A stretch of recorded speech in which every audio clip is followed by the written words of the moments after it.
The webinar with you tonight, so welcome.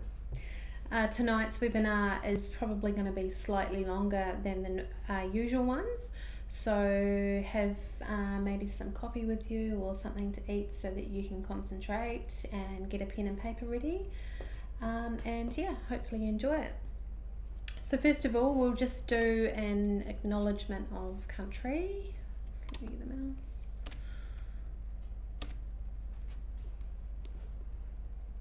30 Foot Drop acknowledges the traditional owners of country throughout Australia and recognises their continuing connection to land, waters and the community. We pay our respects to them, their cultures, both elders past and present. Funding. 30 Foot Drop would like to acknowledge the Department of Communities Disability Services for funding this and many other initiatives. Without their support, so many projects such as Two Wise Monkeys wouldn't exist or see the light of day. And as a community, we would be much more poorer for it. This workshop is part of a Realities and Advantages of an Access and Inclusion grant awarded to 30 Foot Drop as part of an Information, Linkages and Capacity Building grants for 2018 and 2019. Let's get into some housekeeping, just so you know how we're going to all work this. Unfortunately, we don't have the resources to monitor all of our live streams sessions, so if you want to ask any questions, please head over to the link underneath the video, www.30footdrop.com.au/live. If you have any questions, head into the live, press live and then head into the chat box and you can ask us any questions. Like I said before, we'll be covering a lot of information in a short period of time, so we recommend as well that you take actions to reduce any distractions. As well, please make sure that 30 Foot Drop is tagged in any social media posts that you want to share about tonight. Also, if you know anyone that might be interested in this webinar or any past or future webinars, please tag them, let them know. Like our Facebook page, like our Instagram page.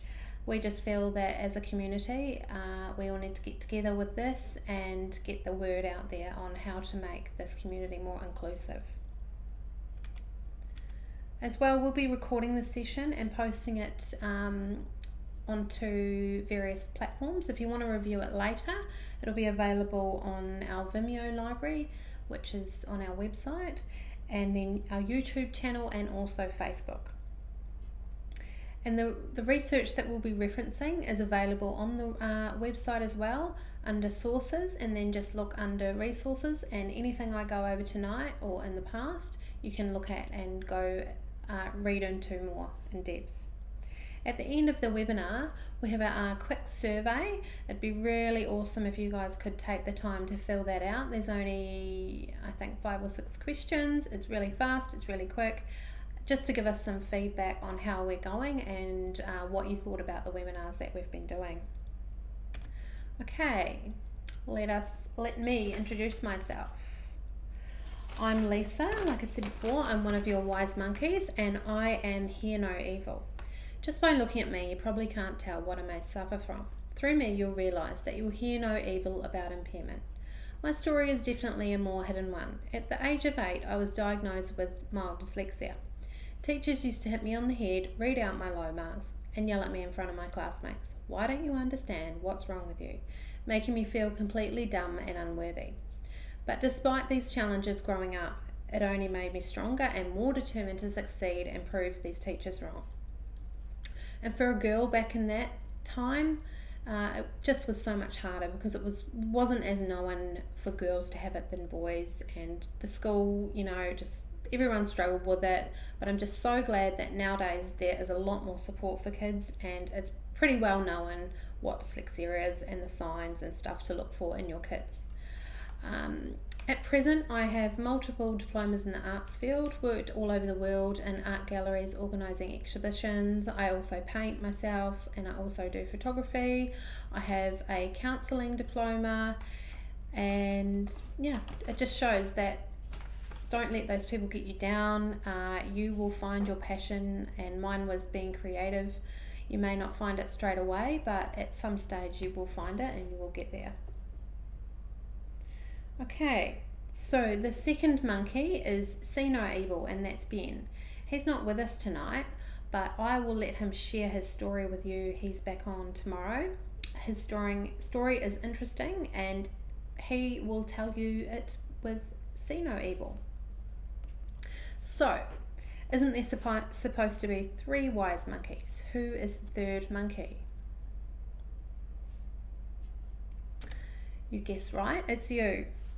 The aim of today's workshop is to turn you into that wise monkey. You'll begin a journey of realising that, impairment or not, we are all human and deserve to be acknowledged and treated with the same respect as anyone else. Such an important message. Outline a method. So how are we going to get you started on the path of a wise monkey? Well, there's a lot to learn about people with an impairment and how you can increase your business by attracting them. Well, today we'll be looking at 3 areas of need that most businesses can improve and use to tap into the market. These are accessibility, universal design, and diverse marketing. After covering all of this good stuff, we'll finish off with an open forum before wrapping up. So how are we going to cover this? What will our teaching method be? The answer is fun, experience, and open, honest discussion. So once again, feel free to ask any questions that you have, even if it's to do with another webinar or you don't quite understand what I've said. Head over to the chat box, which is on our website. Click the link under this video and you can ask any questions. None are off limits. Feel free to ask anything.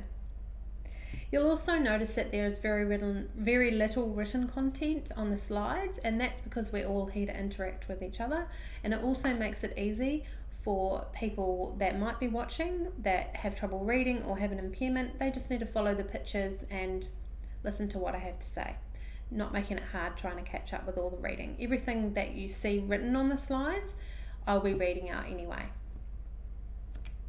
Let's go through terminology and review, going over a few things to reduce confusion. So to reduce confusion and ensure understanding, I want to review some terminology that we will be using in the sessions. Okay, first up is the difference between disability and impairment. An impairment is an injury, illness, or congenital condition that causes or is likely to cause a loss of difference of physiological and psychological function. In short, your impairment is your medical diagnosis. So for me, my impairment would be that I have mild dyslexia. A disability, on the other hand, is the loss or limitation of opportunities to take part in society on an equal level with others due to social and environmental barriers. It is, as the word implies, something that makes you unable to access or participate in something. So my example of this would be, or someone with dyslexia, too much wording, complex information, or stylized script can make it hard for people with dyslexia to understand, which then makes it hard for us to get the right information needed to use your service. This is especially important information to remember because some impairments like mine are hidden. So potentially you could be losing a lot of business because you may not have realized some of these things. And just making it simple and effective so that everyone can understand. So hopefully that all makes sense to everyone. If you have any questions, just fire away with the questions. So next is the difference between access and inclusion. Access refers to the removal or reduction of barriers, physical and attitudinal, to participate in the activities and functions of a community. At its core, access focuses a lot on the physical world around us and can be assessed by a checklist. Inclusion is more of a psychological state of being and is the process whereby every person, irrespective of their age, disability, gender, religion, sexual preference, or nationality, who wishes to, can participate fully in an activity or service in the same way as every other member in the community. So it's making everyone, no matter who they are, feel included. Hopefully this all makes sense again. Any questions, head over to our website. Okay, how to tap into the market. Let's get started. As mentioned in the overview, there are 3 strategies that businesses can use to tap into the market. These are accessibility, universal design, and marketing, and they can be used individually, but are best to be used concurrently. Let's go over these. First up is accessibility. What do you think of when someone talks about accessibility? You may think of wheelchair ramps, ACROD spots, accessible toilets. These are all great examples of accessibility, but that's just physical accessibility. There are so many other ways businesses can be more accessible. Let's have a look at some of the things that you might want to look at for your business to make it more accessible to your customers, and other ways that you may not have thought of before. Make your information accessible. It is important not to make assumptions on how people can receive or communicate information. The best approach is to make important information available to consumers in various formats. Options could include speaking directly to the person on the phone. In the case of people who are deaf or have a hearing impairment, use the telephone typewriter TTY National Relay Service. This is when a person types a message to an operator, and then that message is conveyed to the person the message is for. And then the reply is sent back through the person reading the typed message, and then it's typed back to the person with the impairment. So they can communicate with each other using a typewriter and an operator on the other end. Another thing that you can use is a hard copy written format, and this includes in large format and font, so people that can't see very well can also read the information because you've printed it in large lettering. Also, electronic formats including email, websites and online chat services, on computer disk or USB, or make an audio recording. So all of these things help with getting the information across to a person with a disability or impairment, not just on a website, or there's lots of simple ways that are getting used, but there are lots of ways that are totally getting forgotten for these people, and they're possibly missing out on your service. Businesses also could consider installing an audio loop in their public shop fronts or offices to assist people with hearing aids. So I think some of the movies have these, and that is great. So if someone comes into your business, they can connect their little their hearing aids onto the information at your business, and they can understand what's going on. You could also provide an Auslan interpreter or Braille as an option on request. So now let's go over a few tips for maintaining an accessible premises. An accessible design premises is great, but if it's not maintained, it can be disastrous and sometimes dangerous. Here are some issues to be aware of. Do not lock accessible bathrooms or lifts while premises are in use by members of the public. Ensure accessible bathrooms can be reached via a continuous path of travel. This is not an inclusive practice. People with a disability or impairment may feel unwanted in your business when toilets are locked. So, imagine that you're going to a business, you're in a wheelchair, you need to go to the toilet, and the toilet's locked. It could be a not very nice situation to be in. So it's really important that, especially for people with disability impairment, that these toilets are open. Do not use accessible bathrooms as change rooms or storage areas. Ben had a photo the other day where a cafe had just boxes and everything in the accessible toilet room, and there was no way a wheelchair could get in there. So businesses just need to be aware of this. There are people out there that will want to use these toilets. Just because they haven't used it for a few days, it doesn't mean they won't be there the next day. Avoid constructing temporary displays or stacking goods in a manner that obstruct the aisles. Make sure there is a continuous accessible path of travel around and within your business. So that's like at the supermarket, sometimes they can have too much displays for Christmas or something, trying to get everything on the shop floor. But that's not necessarily a good thing for people with an impairment. They can't move around the shop, there's too much things going on. Or people with hidden impairments or anxiety, it's too much for them. So make sure as well that counter heights, lift buttons, FPOS facilities, door handles for example, are within reach for a person in a wheelchair and someone with a short stature. So it's really not fair if someone is going to pay for something and they can't even reach the EFTPOS machine. Nowadays it's a bit better, but you just need to be aware that desks and counters are just better to be low, and it suits everyone. Ensure that lift buttons have raised tactile and braille information next to them, and that the lift provides an audible information telling passengers what floor they have arrived on. So that's mainly for people that can't see, they know where to get off, they know where to get on. Maintain adequate lighting levels throughout your premises. Also for people that can't see or people in wheelchairs, they need to see the line of path where to go.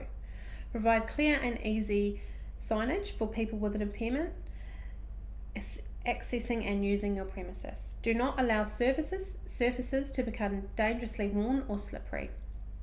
Provide designated parking spaces for people with disabilities and maintain a continuous accessible path of travel from the parking space to the premises. There's nothing worse for these people when they have an awesome car park but then they can't get to your business. It seems like a bit of a waste of time. Next up is transport. If your business provides transport options, then please be aware of the following. Ensure information relevant to passengers with an impairment is provided on the Transport Services website. Such information may include specific booking processes, requirements for passengers with an impairment, location of accessible bus and train stops, timing of accessible services, and access features. Make sure booking forms and mobile apps are accessible to people with an impairment. Provide training to frontline staff of delivery of accessible transport to passengers with an impairment. So it's important for staff to know how to help someone in a wheelchair, what they need to do if it's someone that can't get out of their wheelchair, how to lock it down into the car, just all these safety features and extra things that staff need to be aware of. It's not as easy as just putting them in a van. There's all these regulations that need to be done before you can just go. Okay, so take steps to inform booking agents, travel agents or tour guides of relevant considerations for people with an impairment. For example, the fitness to travel, impairment equipment, carriage restrictions and access features. So these are all things that your business may need to be aware of if you're going to travel with people with impairment. Is their equipment going to fit in your service or business or car? Mobility devices. Understand that under the Disability Discrimination Act, it may be against the law for an owner or shop or manager of a shop, restaurant, club or other venue to refuse entry to someone who uses a scooter or a wheelchair if it's being used as an impairment aid. It may also be against the law to restrict access to it may also be against the law to restrict the access of the person to only certain parts of the premises, which is totally unfair. Why should they miss out? An example of this is small shops who restrict mobility due to large amounts of stock, which is illegal. So as I was saying, maybe Christmas is coming and you've got all your stock on the floor, but can everyone get into your shop? Businesses should consider the needs of consumers who use scooters and wheelchairs as mobility aid when shops have too much stock on the floor. General tips for maintaining an accessible premises mentioned in the earlier section of this resource also apply to people who use mobility devices, and if customers can't get in the door, they are not likely to spend money. Okay, let's head to assistance animals. Be aware that a guide dog is only one form of an assistance animal, and there are other assistance animals such as those that assist people with hearing disabilities and medical conditions. So some other assistance animals could be birds, I think cats. They're not just dogs. If you're unsure if an assistance animal, if you're unsure if it is an assistance animal, the law says it is okay to ask the person with the impairment to provide the evidence that the animal is an assistance animal and has been trained to meet the standards of hygiene and behaviour appropriate for a public place. If you're unsure whether the animal is an assistance animal, ask the person before telling them to leave the premises or getting them to leave the animal outside. So you also need to provide frontline staff of this information so that they know that an assistance animal has a license, sometimes wears a little coat to say that they are an assistance animal, just so that everyone knows that if someone comes in, then that could possibly be an assistance animal and it could be discriminating to ask them to leave. Okay, increasing accessibility of online content. The internet is by far the favoured way for consumers to get information about goods and services.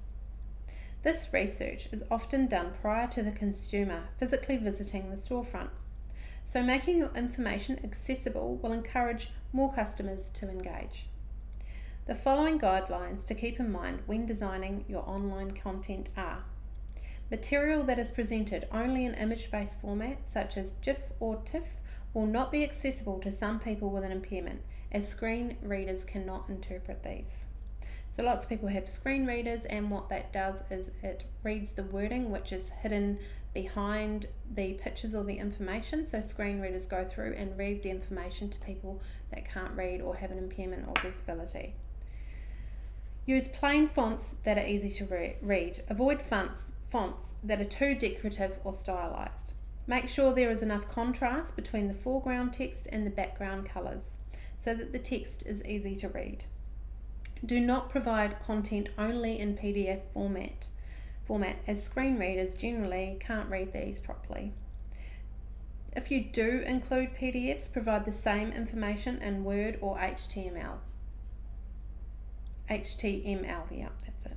Make sure you include text descriptions for all non-text content, including images, graphs, for example, and graphs using the ATL function. Avoid scanned pictures of wording. A photo of a menu makes it very hard to read, and also screen readers can't read this as well. Provide captions and transcripts for multimedia, video and audio. Do not set your audio or video content to play automatically when this page is loaded. This can interfere once again with the screen readers. If you use capture, then make sure that there is alternatives available to that. Make sure that all content on your website can be navigated by keys on the keyboard, which does not only require a mouse. Make sure technical support is available for consumers that need assistance using your website or online chat services. You can also get the person to contact you via phone or email and chat sessions. Test the accessibility of your website, and where necessary, speak to an accessibility professional. All this helps me meet the needs of the customers and your business. So that's a lot of information. If you need to go over that information again, head over to the resource library on our website, and that will have that list that you can go through and check that your business has some of those options available. Okay, planning events. We'll be covering accessible tourism and events, looking at the opportunities in greater detail in part 5 and 6 of the webinar series. So that's tomorrow and the next day. These tips are looking specifically at the physical event. So we're going to go over a few tips looking at the physical event. When planning events, including meetings, festivals, conferences, lectures, and fundraisers, you need to take reasonable steps to ensure that the event is as accessible as possible for people with impairment to participate. Considerations should be given to the issues raised in each of the earlier sections of this workshop, in addition to the following. Explain the accessibility of the venue on the invitation or registration form, and request attendees inform you of any accessibility requirements that they may have, which could include access process or maps for people with an impairment. Explain accessibility and maps for people using wheelchairs. Make sure all handout material is available on electronic format on request. Additionally, the following considerations could also be considered when using a venue. Make sure there is sufficient, simple and visible signage to direct people where to go. Ensure the venue is large enough and set out in such a way that people with an impairment, including people using a mobility device or a wheelchair, can move freely around the event when it's full. There'd be nothing worse being stuck in a wheelchair and you're in your spot and the place is packed and you can't move. You'd already feel confined enough. We need more space. When setting up a venue, arrangements and allocations allow people with an impairment the choice of seating, including options with a clear view of the stage and speaker platforms. This is particularly important for people who are deaf or have a hearing impairment. Ensure that any speakers are aware that if they are using PowerPoint slides or videos in their presentations, they need to provide the same information in a format which is accessible to people that have a vision or hearing impairment. For example, speakers could provide an oral description of PowerPoint slides, provide hard copy, electronic or audio copies of the material ahead of the event, and use captioning or Auslan interpreters during the presentation. So you could send out some information to some of these people that may request it on what's going to happen. So they've got a little bit of an idea on what the presentation or service is going to be about. Brief the venue and registration staff about the responsibility to avoid discriminating against people with an impairment and about any access issues such as allowing people to use assistance animals in the venue. Brief staff of location of accessible toilets and other accessible features. Have handouts on all of these accessible formats. This information could be provided to staff before the event in writing or in a briefing session, which is very important. You could also make a staff member responsible for addressing any accessibility concerns that arise on the night or event, and make sure that all staff know who that person is, so if they come up against any accessibility issues, they can just go straight to that person, because there's nothing worse, I'm sure, that if you had a disability and no one knew how to help you and you missed out on the event. That'd be really, really sad. Okay. Universal design. What is universal design? So all of the tips to increase accessibility are great, but what is even better than a solution is if the problem didn't exist at all. Universal design is a great way to make your organisation amazingly accessible and is cheaper, faster and visually more appealing than fixing it after. Universal design is the design and composition of an environment so that it can be accessed, understood and used to the greatest extent possible by all people regardless of their age, size, ability and impairment. In short, it has been society designs with everyone in mind. Staff at all levels can contribute to the universal design. Small changes on a single product or service to design a holistic experience for all customers. Business case for universal design. When done right, universal design is more than just catering for customers with an impairment. It can have the following business effects. Increased market reach. A universally designed product will be usable, accessible and appealing to a wider customer base. Enhanced customer service satisfaction and retention. A satisfied customer will tell others about your product, service or environment, increasing awareness and potentially creating new customers. Market crossover success.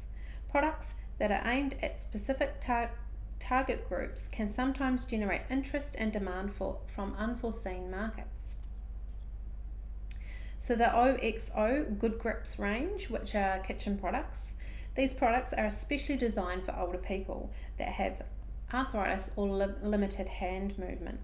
This kind of thinking is out of the box thinking and can generate widespread demand. I actually have one of these OXO can openers, and I didn't even realise that they were actually made for people with arthritis or limited movement, but I found it and I love it, and it's lasted for years and years. It's nice and big, it's easy to hold, and it just does not look like it will break. My kids could even use it. Okay. A business that that positively contributes to society by incorporating the universal design approach is likely to receive a reputation of having a high level of corporate social responsibility. Increase customer expectations. In recent decades, the voice of the general public has become more prominent and more influential.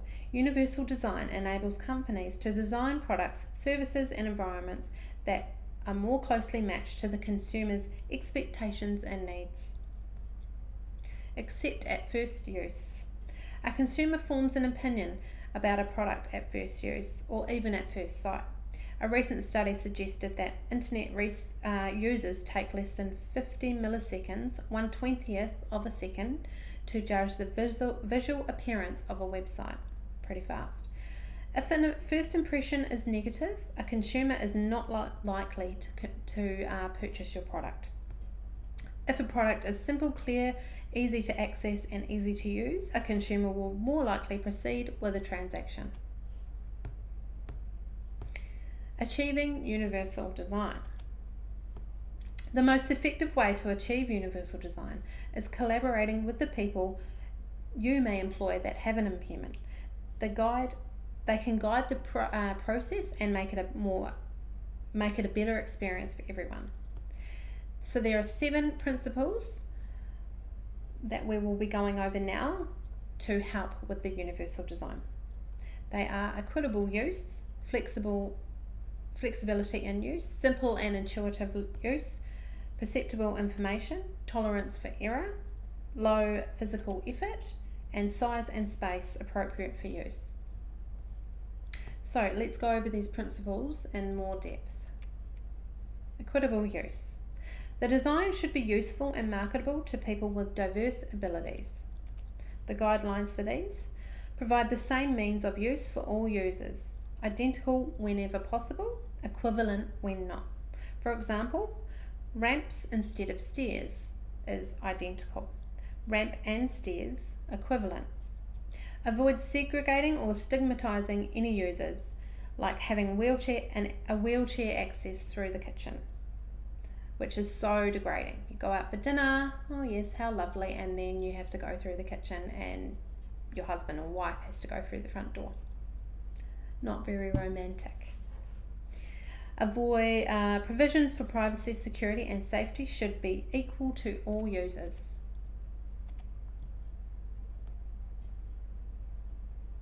Make the design appealing to all users. Okay, next up is flexibility in use. The design accommodates a wide range of individual preferences and abilities. An example: the use of flashing lights with sirens or beeping sounds give warnings when an emergency is happening. This way, people with reduced hearing and sight can know what to do, which could also save lives. Very important. Guidelines to this: provide choice in methods of use, accommodate right and left-handed access use, facilitate the user's accuracy and precision, provide adaptability to the user's pace. Number 3, simple and intuitive use. The use of design is easy to understand regardless of the user's experience, knowledge, language skills, or current concentration level. For example, the universal male and female symbols on the bathroom doors of a toilet are easy to understand. They're stylized script and everyone understands what they mean. We need this more.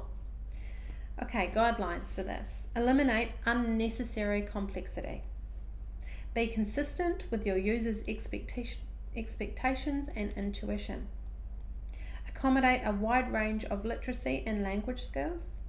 Arrange information consistent with the importance. Provide effective prompting and feedback during and after a task is completed. Number 4, perpetual information. The design communicates necessary information effectively to the user, regardless of the ambient conditions or the user's sensory abilities. Example: here is raise tactile indicators. Not only warn people of vision impairments, but alert people of an up-and-coming hazard. So who here has just thought that this is just a decorative style on the footpath? It actually isn't. It's for blind people, people with impairments, to show them that there's a road or there's a bus stop. It's amazing. So these alert people of hazards. So guidelines to these. Use different modes, pictorial, verbal or tactile, for redundant presentation of essential information. Provide adequate contrast between essential information and its surroundings. Maximize essential information. Make it easy to give instructions or directions. Provide compatibility with a variety of techniques or devices used by people with sensory limitations. Tolerance for error. The design minimises hazards and the adverse consequences of an accident or unintended actions. Guards and handrails on ramps, provide a tolerance for error when using a ramp. Guidelines for this. Arrange elements to minimise hazards and errors. Most used elements, most accessible hazardous elements, eliminated, isolated or shielded. So someone in a wheelchair if they're gonna slightly go off course, they could possibly crash or fall. So it's good to have the guards and the rails and everything there possible to help that person and save that person from falling and hurting themselves. Provide warnings of hazards and errors. Provide fail-safe features. That's what the fail-safe features are. Discourage unconscious action and tasks that require vigilance.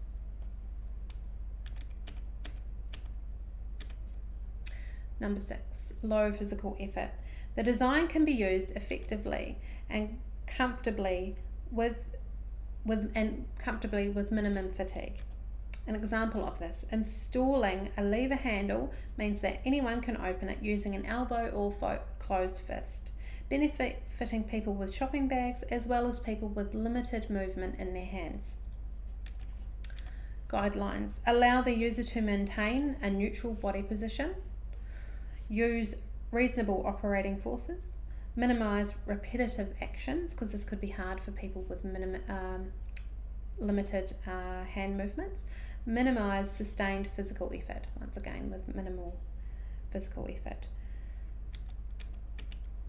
Size and space for approach and use. Appropriate size and space is provided for approach, reach, manipulation, and regardless of the user's body size, posture, or mobility. An example of this, accessible parking spaces are designed with a shared area and placed closer to a building's entrance to allow people with mobility issues and devices access. Guidelines. Provide a clear line of sight to important elements for any seated or standing users. Make components reachable and comfortable for any seated or standing user. Accommodate various hand and grip sizes. Provide adequate space for the use of assistant devices or personal assistants. So all important things to be aware of when you have a business that where you want people with a disability to come into. You need to have room for their carers, you need to have room for their devices, all of these things that once again get a little bit lost in businesses. So, diverse marketing. Why diverse marketing? First up, let me explain what diverse marketing is. 50 years ago, a company could be successful in marketing when using the WASP's White Anglo-Saxon Protestants, since they represented most of the consumer market. Eventually, some companies realised that businesses' potential of marketing worked with populations as well, and several efforts at multicultural marketing were attempted, but a company could still experience this success without it. However, today, the marketing is decidedly different. The Australian population has grown increasingly diverse, and if trends continue, today's minority groups will make up the majority of the population sometime around 2040. This general market strategy may already no longer be effective in some contexts, requiring organisations to diversify their marketing strategies. Customers in different cultures have different values, experiences, expectations, and ways of interacting. Even with a culture, such differences will be apparent between different subgroups, not just ethnically, but also age, gender, profession, family size, physical environment, and more. Diversity marketing involves acknowledging that the marketing and advertising must offer alternative ways of communicating to other diverse groups. With that knowledge, diversity marketers aim to develop a mix of different communication methods in order to reach people in the different diverse groups and present it to the market. Diverse marketing is essential. Marketing is the process of how a business, product or service promotes its key features and benefits its customers, which ultimately generates sales for the business by satisfying the customer's needs. Powerful. On average, we're exposed to around 5,000 ads per day, ranging from TV, print, all the way down to branding and sponsorship. Advertising is everywhere and continues to be a powerful medium for persuasion and changing attitudes. Connection. By representing people with an impairment in their advertising, companies connect more strongly with customers with an impairment, as well as their families and friends. It also demonstrates for human diversity in a broader sense. Diverse marketing ideas. There are three main ways to diversify your marketing methods. These are inclusive, thematic, and pride. Inclusive marketing. This method does not emphasize disability, rather it neutralizes it by incorporating people with a disability or video in images and messages. These people are just other customers enjoying your product who just happen to have a disability. Right, let's have a look at an example of this. So how was the big wedding? Oh, haven't you heard? So it's at the end of the night, everyone's on the dance floor really getting into it, you know? And say, this is my left wheel, and this is the bride's foot. Yeah. Push. How awful. Well, it wasn't all bad. I left with the best man's number. You are terrible. Guilty. I'm not inviting you to my wedding. No. That's it, you're off the list. So this is a brilliant example of inclusive marketing. This method presents little risk of criticism for disability opportunism, has a broader economic and social potential, and is more easily incorporated into sustained commitment marketing strategies, often as an extension of existing diversity initiatives in marketing. Large businesses, let's go back a minute. Large businesses such as Kmart, Target, and Mars Chocolate have made the use of this method, and with the results shown in the next session. Thematic marketing. In a nutshell, thematic advertising focuses on a disability itself, usually conveying in an explicit message or comment about disability. Thematic advertising can be done well and may be helpful in showcasing products or services specific to a disability. Let's have a look at another video talking about disability. I can boost your profits. I can deliver fantastic service. I can maintain your garden. I can maintain your fleet. I can manage your finances. I can be a loyal and productive employee. But I can't put my abilities to work if I'm not given the opportunity. If you don't recognise my abilities. If you don't have an open mind. If you don't employ me. So what can you do? What can you do? What can you do? You can remember that. Savvy employers. No, it's what people can do that matters. It's what people can do that grows Australian business. Okay, so many companies are reluctant to consider thematic advertising about disability, fearing that they will get it wrong or say the wrong thing and cause offence. And this is not the case. Pride marketing. Most businesses have various disability-related policies and procedures in place, things like accepting their companion card or offering additional help to people that cannot fill out forms, and much more. These are amazing initiatives and would sway the potential customer with a disability to use your business. The problem, no one knows about it. By showing pride in your measures, celebrating any changes and acknowledging shortcomings, you are demonstrating awareness of the issue. So this newspaper clipping, there was no access for people in a wheelchair. So they've put it in the newspaper, they've shown everyone that now there is access and changes have been made. Has any access issues come to mind for you? Maybe use social media to acknowledge it and get this change moving. Okay. Diverse marketing pitfalls. Ads involving people with an impairment should always be created in consultation with people with an impairment. This will ensure that the message will be consistent with the intent. Use people with actual impairments, not actors pretending to have them. You may not be able to tell the difference, but the target audience can. And this will do you more harm than good. Don't use them in an inspiring content either. We are just normal people using your business. So, yeah, in saying that, use someone that actually is in a wheelchair, someone that knows what it's like. People with impairment can tell the difference, and it becomes offensive for them.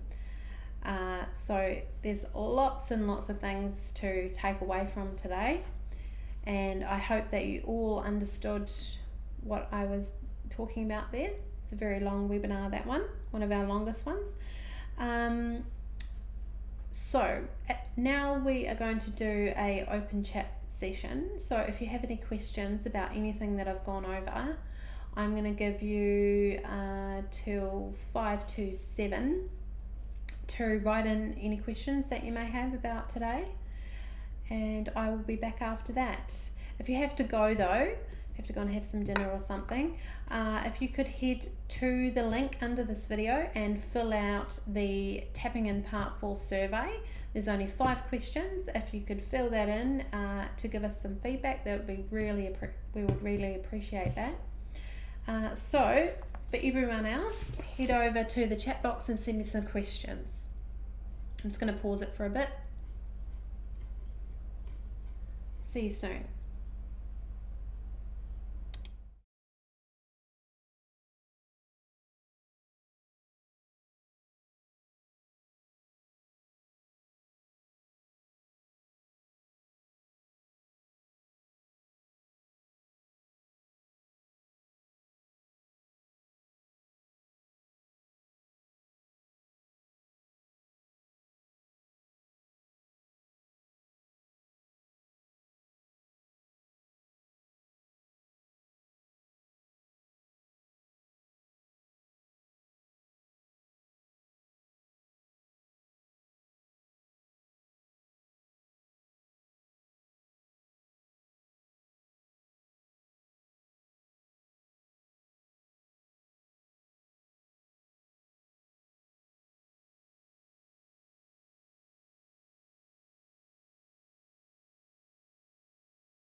Okay, doesn't appear to be any questions tonight. That is fine because I think I'm about to lose my voice.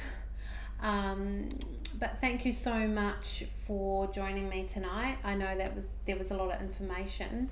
But if you want to know anything else, just send us an email through our website or head over to the website to look at our resources if you wanted to look further into any information that I've discussed. And once again, could you please fill out the Tapping In Part 4 survey for us? It'd be great to get the feedback. I hope you enjoyed tonight, and everyone have a great and wonderful sleep, and I will see you on Thursday. Ben will be back tomorrow to do Tapping In Part 5, and I will be here to do Tapping In Part 6 on Thursday. So we'll see you then. Good night.